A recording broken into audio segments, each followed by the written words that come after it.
तो बच्चों इस तरह के सवाल 12 प्लस 3 का 1/3 है, ऐसे सवाल कैसे करेंगे हम। अभी आपको लग रहा होगा कि 12 प्लस 3 का 1/3,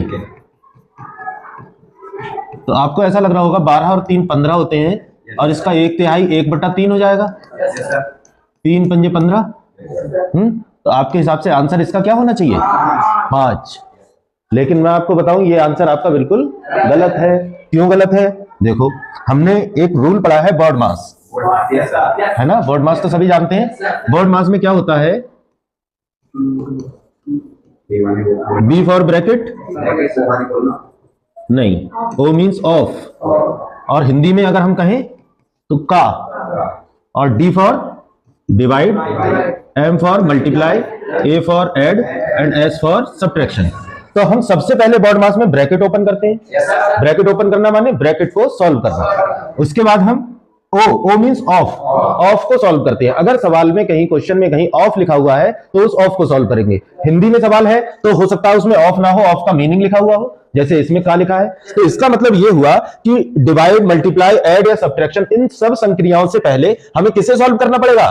का को सॉल्व करना पड़ेगा। अब जरा एक बार देखो इस सवाल का स्वरूप कैसा हो जाएगा।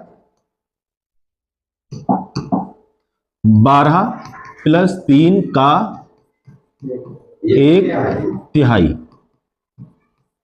अब अगर हम बॉड मास के हिसाब से इस सवाल को करें तो 12 प्लस वाला पहले सॉल्व नहीं करेंगे। पहले क्या सॉल्व करेंगे? ये का सॉल्व करेंगे। का मतलब होता है गुणा, 1/3 का मतलब होता है 1/3।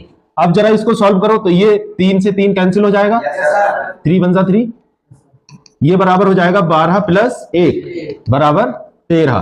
तो इस हिसाब से हमने देखा कि हमारा ये आंसर जो हमने पहले सोचा था वो गलत है और बी ऑप्शन इसका सही है, 13 आंसर सही है। चलो इसी की तरह एक सवाल और देखते हैं। 30 माइनस 12 का 1/4 है। अब तो इसको बहुत आसानी से कर सकते हैं। देखो कैसे लिखेंगे? 30 माइनस 12 का 1/4।